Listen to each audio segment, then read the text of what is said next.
نحمده ونصلي على رسوله الكريم أما بعد فأعوذ بالله من الشيطان الرجيم بسم الله الرحمن الرحيم إن المتقين في جنات وعيون ادخلوها بسلام آمنين۔ گزشتہ سبق کے اندر اہل جنت یعنی مقربین اور اصحاب الیمین کا ذکر کر کے ان کے جنت میں جانے کے بعد اللہ تبارک و تعالی کی طرف سے ان کو کن کن نعمتوں سے نوازا جائے گا اور کون کون سی چیزیں میسر ہوگی، اور تیسرے گروہ یعنی اصحاب الشمال کا ذکر کر کے مختصراً ان کو چھوڑ دیا گیا، اس وجہ سے کہ اصحاب الشمال کا ذکر چند دنوں کے بعد انشاءاللہ آ رہا ہے۔ البتہ اب جو مقربین اور اصحاب الیمین جب وہ جنت میں جائیں گے، جنت میں ان کے لیے اعزاز کے ساتھ جب وہ داخل ہو جائیں گے اور فرشتے ان کو سلام اور سلامتی کی دعا دے کر ان کو وہاں استقبال کر کے وہ لوگ جنتوں میں داخل ہو جائیں گے۔ میں نے قرآن مقدس کی آیہ مبارکہ تلاوت کی، ان المتقین یعنی بے شک وہ لوگ جو متقی یعنی پرہیزگار، جنہوں نے دنیا کے اندر زندگی خوف خدا میں گزاری ہو، جن کے دلوں کے اندر ہر وقت ہر سمے اللہ تبارک و تعالی کا خوف غالب رہ چکا ہو، یعنی جنہوں نے دنیا کی زندگی اس حال میں گزاری ہو کہ ہر وقت اللہ تبارک و تعالی کے حدود کی پاسداری رکھتے ہو، ہر وقت نبی علیہ الصلوۃ والسلام کی شریعت کی پابندی میں رہے ہوں، یعنی انہوں نے دنیا کی زندگی ایسی گزاری جیسے ان کا رب چاہ رہا تھا، دنیا کی زندگی ایسے گزاری جیسے کہ نبی علیہ الصلوۃ والسلام نے دنیا میں زندگی گزارنے کا حکم فرمایا ہے۔ اللہ تبارک و تعالی فرماتے ہیں ان المتقین فی جنات وعیون، یعنی یہ متقی پرہیزگار لوگ جنتوں میں رہیں گے، ایسی جنت جس کے اندر نہریں بھی ہوں گے، ایسی جنت جس کے اندر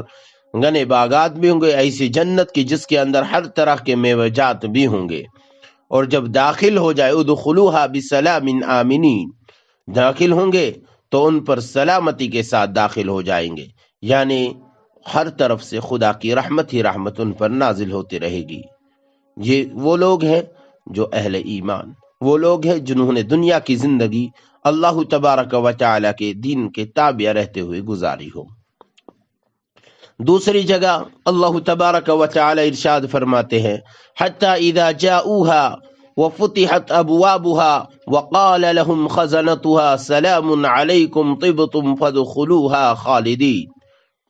یعنی اہل جنت کے بارے میں کہ جب وہ جنت کے قریب پہنچ جائیں گے، یعنی جنت کے دروازے پاس پہنچ جائیں گے، تو ان کے لیے جنت کے دروازے کھول دیے جائیں تاکہ ان کو دیر نہ لگ جائے۔ وفتحت ابوابها، جنت کے دروازے ان کے لیے کھول دیے جائیں گے تاکہ ان کو ٹھہرنا نہ پڑے، ان کو کھڑا نہ رہنا پڑے، اور جنت کے فرشتے ان سے کہیں گے السلام علیکم السلام علیکم، تم مزے میں رہو، تم عیش و آرام کے ساتھ اب جنت میں زندگی گزارو، ایسی جنت جو ہمیشہ باقی رہنے والی جنت ہے، ایسی جنت میں آپ داخل ہو جاؤ جو ہمیشہ رہنے والے، اور آپ کو ہمیشہ اس میں ہی داخل ہونا ہے، یعنی وہاں ہی رہنا ہے۔ اس آیت کے اندر اللہ تبارک و تعالی نے فرمایا ہے کہ جنت کے دروازے پہلے سے کھلے ہوئے ہوں گے یا جنت کے دروازے کھول دیے جائیں گے۔ کون کھلائے، کس کی وجہ سے وہ کھول دیے جائیں گے؟ تاجدار مدنی محمد عربی صلی اللہ علیہ وسلم کے ذریعے کھول دیے جائیں گے، یعنی وہی ان دروازوں کو کھلوائیں گے۔ حضرت صلی اللہ علیہ وسلم نے فرمایا قیامت کے دن وہاں تمام پیغمبروں سے زیادہ میرے طریقے پر چلنے والے موجود ہوں گے، میرے پیروکار زیادہ ہوں گے، یعنی جنہوں نے میرے طریقے پر میری سنت پر عمل کی وہ زیادہ ہوں گے، اور سب سے پہلے جنت کا دروازہ کھلانے کے لیے محمد عربی صلی اللہ علیہ وسلم جنت کا دروازہ کھٹکھٹائیں گے، اور نیز ارشاد فرمایا کہ قیامت کے روز جنت کے دروازے پر آ کر کھولنے کا کہوں گا تو دروغہ جنت یعنی جو مقرر ہے جنت کے دروازے پر، وہ سوال کرے گا آپ کون؟ تو نبی علیہ الصلوۃ والسلام نے فرمایا میں جواب دوں گا کہ میں محمد ہوں، یعنی صلی اللہ علیہ وسلم۔ فرمایا کہ یہ سن کر وہ کہیں گے ہمیں یہی حکم ہوا ہے، ہم یہاں اسی لیے کھڑے ہیں یعنی کہ آپ ہمیں کھولنے کے لیے کہیں گے تو ہم آپ کے لیے جنت کا دروازہ کھول دیں. یعنی اس سے پہلے کسی شخص کے لیے جنت کا دروازہ نہیں کھولا جائے گا. اگر دیکھا جائے کہ جو لوگ جنت کے اندر داخل ہو جائیں گے، اگر ان کے قد کے بارے میں بات کی جائے کہ بخاری کے اندر روایت موجود ہے کہ جب اللہ تبارک و تعالی نے حضرت آدم علیہ نبینا علیہ الصلوۃ والسلام کو پیدا فرمایا تو ان کا قد 60 ہاتھ کا تھا، یعنی 60 ہاتھ ان کا قد تھا. اتنے لمبے حضرت آدم علیہ نبینا علیہ الصلوۃ والسلام. لہذا جنت میں جو بھی داخل ہوگا اس کی صورت، اس کا قد حضرت آدم علیہ الصلوۃ والسلام کی طرح، یعنی ان کا جو قد ہوگا اہل جنت کا وہ 60 ہاتھ لمبا ہوگا، 60 ہاتھ کا قد ہوگا. اور یہی تمام جنتیوں کا قد ہوگا، یعنی کسی اس سے کم یا اس سے زیادہ کوئی ہوگا، یعنی اس اعتدال سے باہر کوئی اہل جنت میں سے نہ ہوگا. سب کسی کو پسند کریں گے. اہل جنت کی عمروں کے بارے میں کیا کہنا؟ حضرت ابو سعید خدری رضی اللہ تعالی عنہ روایت کرتے ہیں کہ اللہ کے نبی علیہ الصلوۃ والسلام نے فرمایا، یعنی اہل جنت کے سلسلے میں فرمایا کہ جو لوگ بھی جنت میں جائیں گے، یعنی جو بھی جنت میں شخص جائے گا، یعنی جو شخص اس دنیا میں پھر رخصت ہو گیا ہو، چاہے وہ بچپن کے اندر، نوجوانی کے اندر، بڑھاپے کے اندر رخصت ہو گیا ہو، لیکن جنت میں داخلے کے وقت اہل جنت کی عمریں جو 30 سال کے ہوں گے، یعنی ان پر کوئی بڑھاپا نہ ہوگا بلکہ وہ نوجوان ہوں گے. بلکہ بعض روایات کے اندر آیا ہے کہ اہل جنت کی جو عمریں ہوں گے وہ 33 سال کے ہوں گے. بس مراد یہی ہے کہ اہل جنت نوجوان ہوں گے، یعنی ان پر بڑھاپے کا آثار نہ ہوگا. ایسے جوان ہوں گے کہ بچپن کے آثار ان پر نہ ہوں گے. اور ان کی تندرستی کے بارے میں کیا کہنا، ان کی جوانی کے بارے میں کیا کہنا. حضرت ابو سعید رضی اللہ تعالیٰ عنہ اور حضرت ابو ہریرہ رضی اللہ تعالیٰ عنہ بیان کرتے ہیں کہ آپ صلی اللہ علیہ وسلم نے ارشاد فرمایا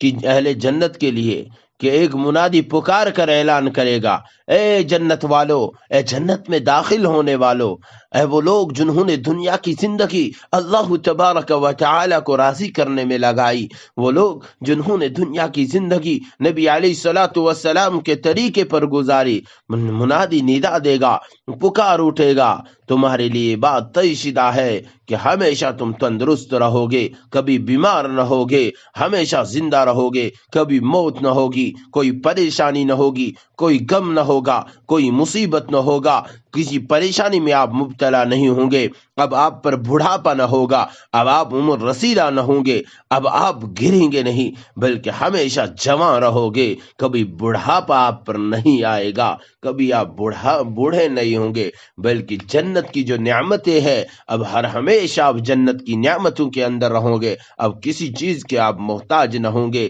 بلکہ جس چیز کا خیال دل کے اندر کرو گے اس چیز کو اللہ تبارک و تعالی آپ کے سامنے کر دیں گے. یہ اہل جنت کے لیے اللہ تبارک و تعالی کی طرف اعزاز ہے. اتنا ہی نہیں، صحابہ روایت کرتے ہیں کہ اللہ کے نبی علیہ الصلوۃ والسلام نے اہل جنت کے چہروں اور ان کے آنکھوں کا تذکرہ کرتے ہوئے فرمایا. حضرت ابو ہریرہ راوی ہے، بیان کرتے ہیں کہ اللہ کے نبی علیہ الصلوۃ والسلام نے ارشاد فرمایا، اہل جنت اجرد اور امرد ہوں گے، ان کی آنکھیں ایسی حسین ہوں گے، ایسی خوبصورت ہوں گے، یعنی نہ ان پر کوئی سرما لگا ہو، نہ کوئی میک اپ کیا ہو، نہ سجائی گئی ہو، بلکہ اللہ تبارک و تعالی ان آنکھوں کے اندر قدرتی طور پر ایسی خوبصورتی بر دیں گے، یعنی ایسی حسین و جمیل ان کی آنکھیں بنا دی جائے گی. اتنا ہی نہیں بلکہ ان کی جوانی ایسی جوانی جو کبھی فنا نہ ہوگی، ان کے کپڑے ایسے جو کبھی بوسیدہ نہ ہوں گے. ایسے لوگ، ایسے اہل جنت، یعنی جنہوں نے، لیکن یہ وہی لوگ، ایک بار دوہرا رہا ہوں، بار بار دوہرا رہا ہوں، کہ وہی لوگ جنہوں نے دنیا کی زندگی کو اللہ کے تابع ہو کر گزارا ہو، جنہوں نے دنیا کی زندگی کو نبی کے طریقے پر گزارا ہو. اور ایسے لوگ کہ ان کے جسم پر بال نہ ہوں گے. ایک تو یہ کہ سر کے بالوں کے علاوہ کسی بھی جگہ ان کے بال نہ ہوں گے. دوسرا مطلب یہ کہ جن جگہوں کو،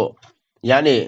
غیر ضروری بال جو جسم پر ہے، چاہے وہ بغل کے بال ہوں، زیر ناف بال ہو، یا جسم کے دوسری جگہوں پر جو غیر ضروری بال ہیں وہ نہ ہوں گے، بلکہ سینے اور پنڈلیوں میں غیر معمولی سے بال ہوں گے۔ سر کے بارے میں آیا ہے کہ بخاری کے اندر ایک روایت ہے کہ نبی علیہ الصلوۃ والسلام نے فرمایا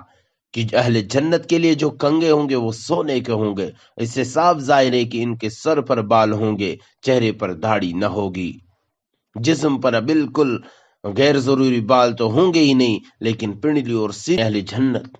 جب یہ بال نہ ہوں گے ان کی شکل و صورت کیسے ہوگی؟ اللہ کے نبی علیہ الصلوۃ والسلام ارشاد فرمایا، حضرت ابو ہریرہ اس کے بھی راوی ہے، کہ فرمایا کہ پہلا گروہ جو پہلی جماعت اہل جنت کی ہوگی، یعنی وہ لوگ جو سب سے پہلے جنت میں داخل ہوں گے،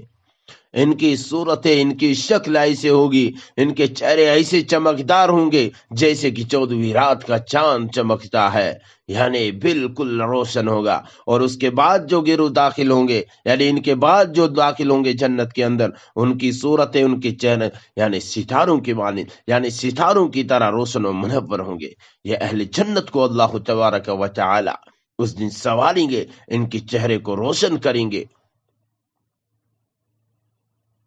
لہذا اگر ہم چاہتے ہیں، قرآن کریم نے بھی اس کے بارے میں ارشاد فرمایا، بعض چہرے اس دن روشن ہوں گے۔ روشن کون؟ وہی جنہوں نے دنیا کی زندگی اللہ کی فرما برداری میں گزاری ہو، وہی لوگ جنہوں نے دنیا کی زندگی حدود اللہ کی پابندی میں گزاری ہو، وہی لوگ جنہوں نے اپنے آپ کو شریعت کے تابع کیا ہو، وہی لوگ جنہوں نے اپنے آپ کو، اپنی زندگی کو نبی علیہ الصلوۃ والسلام کی زندگی کے تابع کیا ہو۔ لہذا ضرورت اس بات کی ہے کہ ہماری زندگی بھی قرآن کے تابع ہو جائے۔ ضرورت اس بات کی ہے ہمارا اٹھنا، ہمارا بیٹھنا، ہمارا چلنا،